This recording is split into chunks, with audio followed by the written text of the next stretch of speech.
हालात। आज इतने दिनों पश्चात इसे ऐसे सोते हुए देख रही हूं। अब तो लोरी सुनाने के लिए भी नहीं कहता। हे ईश्वर, इसकी निद्रा में कोई बाधा ना आए।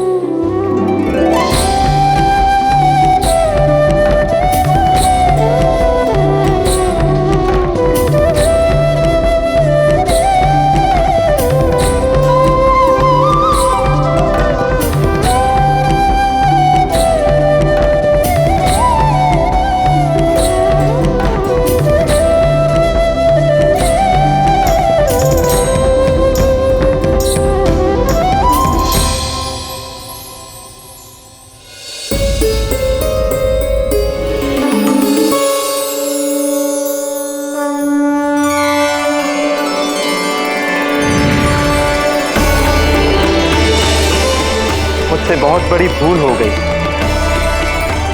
और मैं अपने किए पर लज्जित हूं। देवराजेंद्र, अब समय आ गया है कि हनुमान की समस्त सिद्धियां पूर्ण की जाए।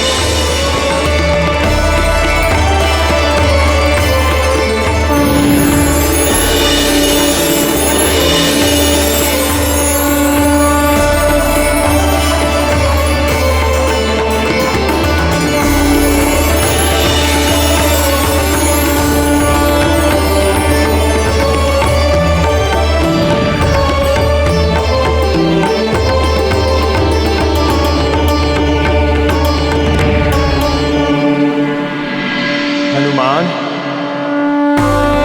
हनुमान,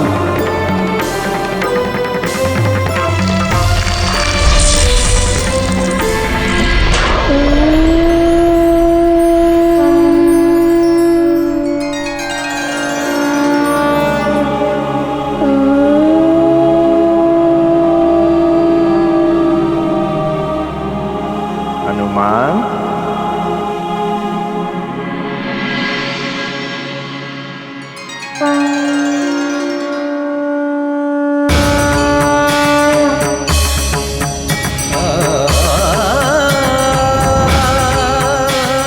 देवराज जी, आप?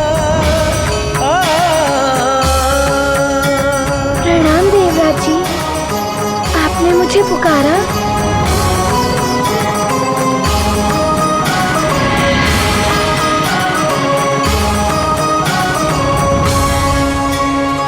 हनुमान, मैं तुम्हें शक्ति दीक्षा के द्वारा महायोग में दीक्षित करने जा रहा हूं। इसके पश्चात तुम्हें सर्व सिद्धियां एवं समस्त ऐश्वर्य प्राप्त हो जाएंगे।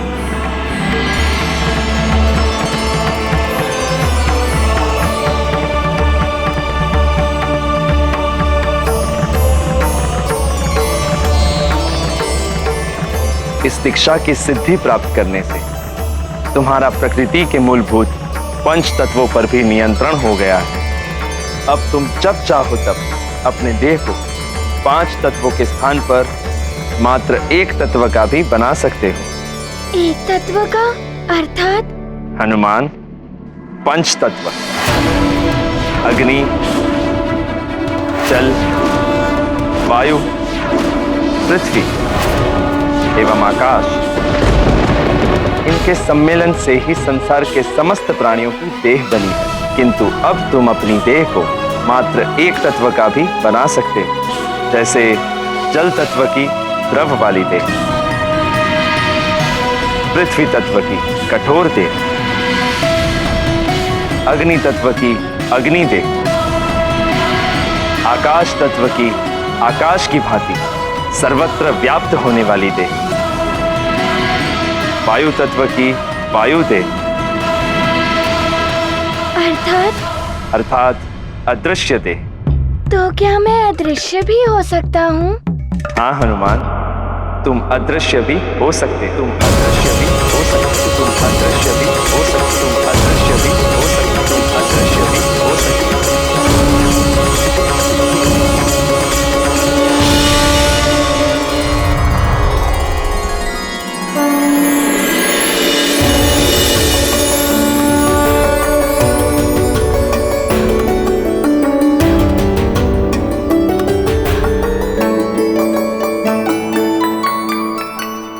स्वप्न देख रहा था, परंतु ये सत्य में क्यों प्रतीत हो रहा है? हाँ हनुमान, तुम अदृश्य भी हो सकते, तुम अदृश्य भी हो सकते, तुम अदृश्य भी हो सकते, तुम अदृश्य भी हो सकते, तुम अदृश्य भी हो सकते।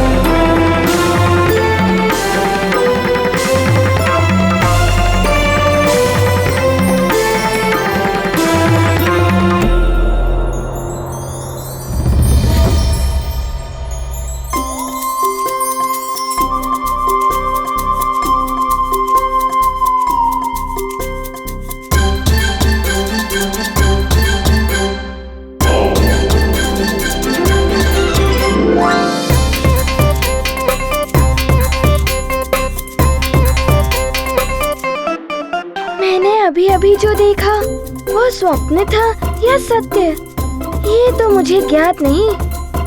यदि ये सत्य हुआ तो मेरी इच्छा है कि मैं वायु तत्व की भांति अदृश्य हो पाऊं, अदृश्य हो पाऊं, अदृश्य हो पाऊं।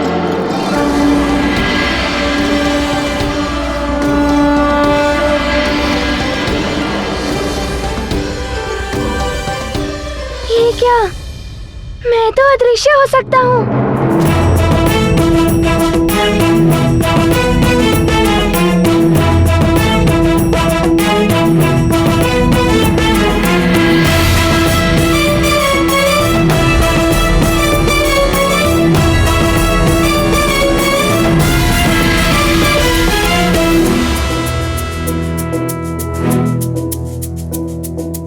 अरे वाह, मैं तो अदृश्य हो सकता हूँ। देवराज जी, मैं अदृश्य हो सकता हूँ।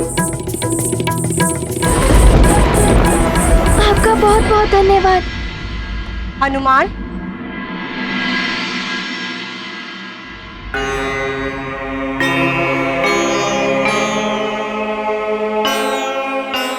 महारानी जी आप, प्रणाम महारानी माँ। महारानी माँ, आप चिंतित प्रतीत हो रही हैं। तुम तो जानते ही हो हनुमान, एक ही तो चिंता है इन दिनों। हाँ, सुग्रीव भैया की। परंतु माता, आप चिंता मत कीजिए। उनके लिए मैंने अपने गुरुदेव सूर्यदेव की शक्ति का वो सुरक्षा चक्र जो बना दिया है। जो भी शत्रु भाव से आएगा वो उसे भेद नहीं पाएगा। मैं वाली के लिए भी चिंतित हूँ पुत्र। वो उग्र प्रवृत्ति का है, अधर्म और अन्याय के मार्ग पर चल निकला है, और अधर्म और अन्याय के मार्ग पर चलने वाले का पतन ही होता है। किंतु है तो वो मेरा ही पुत्र। महारानी माँ, एक माँ की भावना हनुमान भली भांति समझ सकता है। हनुमान, तुम मुझे वचन दो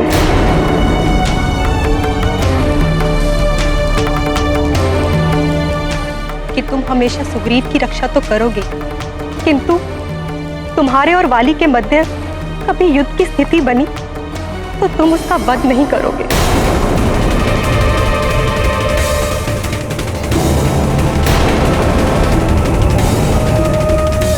महारानी माँ, आप ऐसा कैसे सोच सकती हैं? वाली भैया तो मेरे बड़े भाई समान हैं। मैं ऐसा नहीं कर सकता। महारानी माँ, फिर भी आपको वचन चाहिए तो ठीक है। महारानी माँ, मैं आपको वचन देता हूँ कि आपने जैसा कहा है वैसा ही होगा।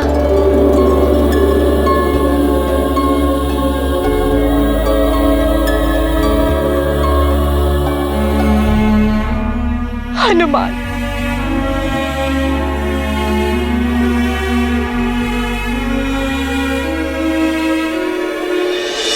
एक वचन हमें भी चाहिए मित्र।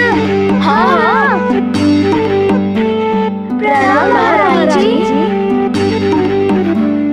मित्रों, तुम सब यहाँ इतनी प्रातःकाल? हाँ, तुम्हारे दर्शन ही कहाँ होते हैं मित्र।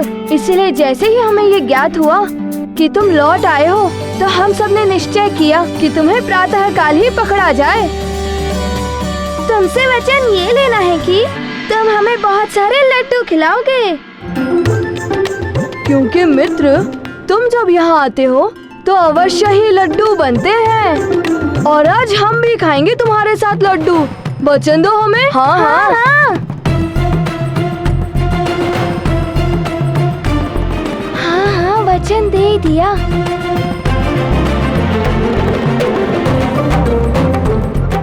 अब विलंब कैसा? शुभाशु शीघ्रम। चलो मित्रों, चलो। महारानी माँ, हमें आज्ञा दे। प्रणाम महारानी जी। चलो मित्रों।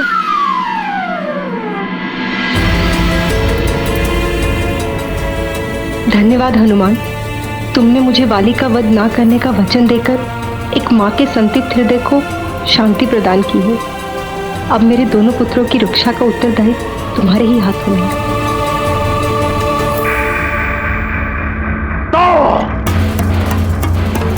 सुमेरु में जाकर छुप गया है वो वानर बालक का हितैषी सुग्रीव।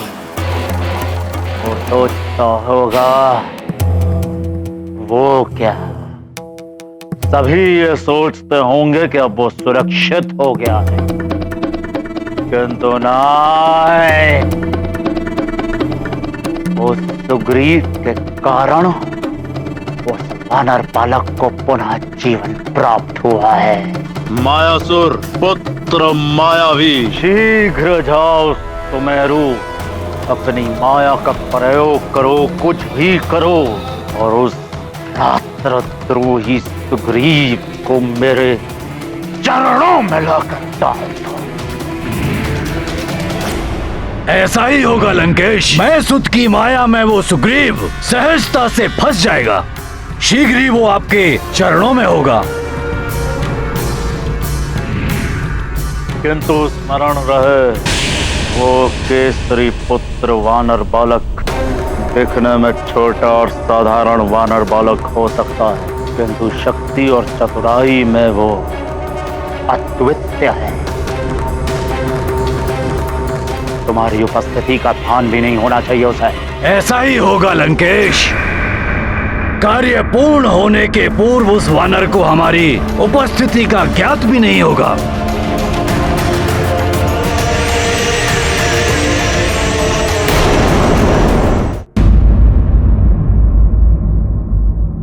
मित्र, तुम भी खाओ,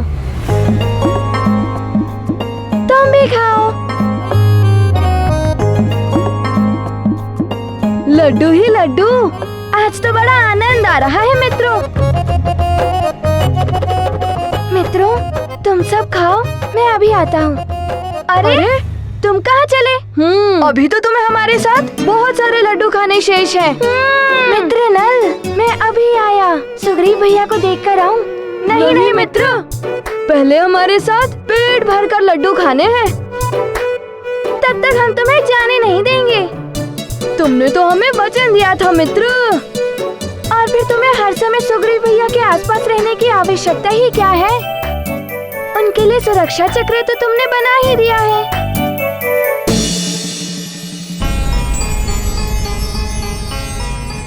पीड़ा भी नहीं हो रही है अब। ठीक तो हो रहा हूं मैं।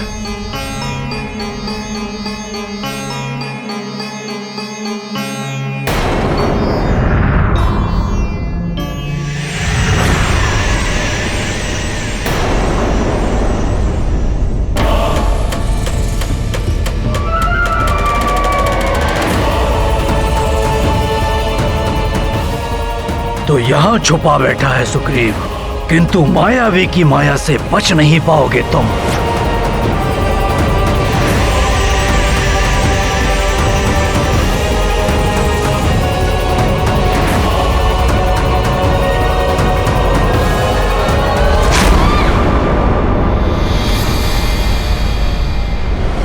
कौन है? कौन है वहां?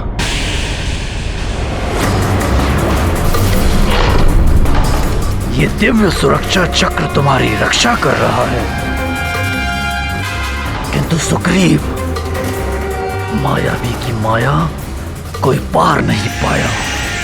ये दिव्य सुरक्षा चक्र तुम्हारी सहायता नहीं करेगा। मैं तुम्हें यहां से उठा कर ले जाऊंगा।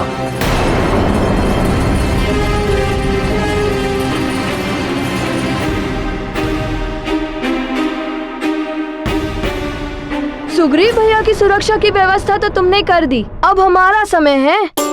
हमारे उधर की शांति तो तुम्हारे साथ लड्डू खाने से ही होगी। और लड्डू मित्र मित्र। अच्छा ठीक है, जैसी तुम्हारी इच्छा।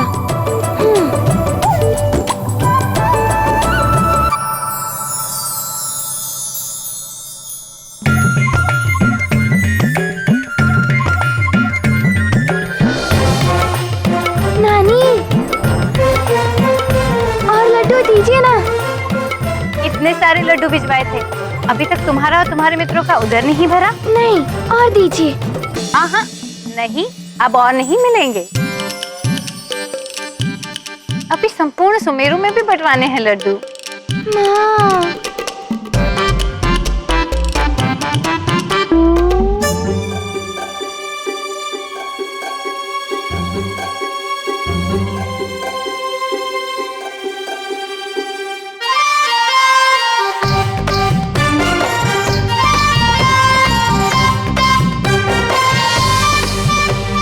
तुम्हें अदृश्य होने की शक्ति प्राप्त हुई है ना, जो तुमने अभी कुछ समय पूर्व हमें बताया था। किसी को भी कुछ ज्ञात नहीं होगा।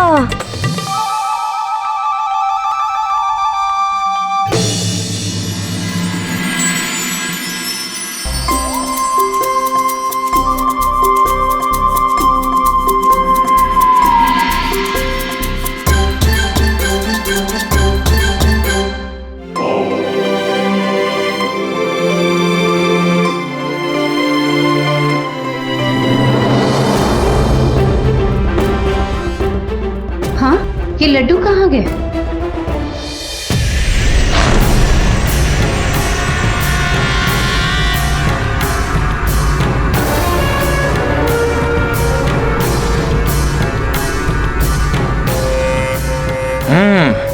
भीतर नहीं जा सकता मैं, किंतु अब तुम्हें बाहर आने के लिए विवश कर दूंगा मैं सुग्रीव।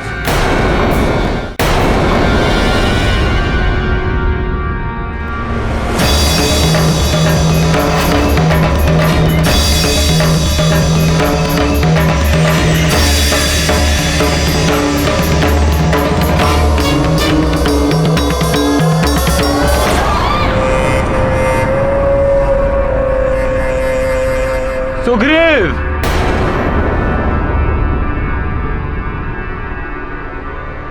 मेरे भाई,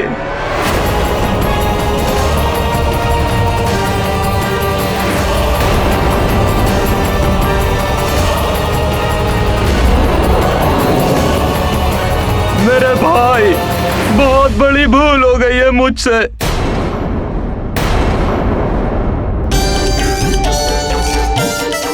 अरे आ गया लड्डू का थाल।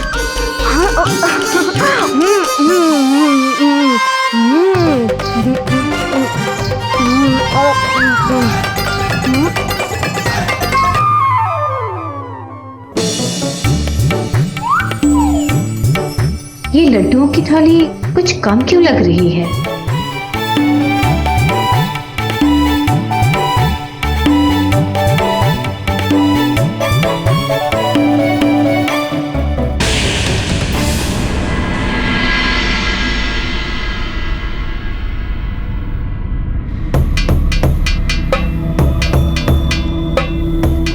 मित्रों, तुम सब खाओ, मैं सुग्रीव भैया के पास होकर आता हूँ।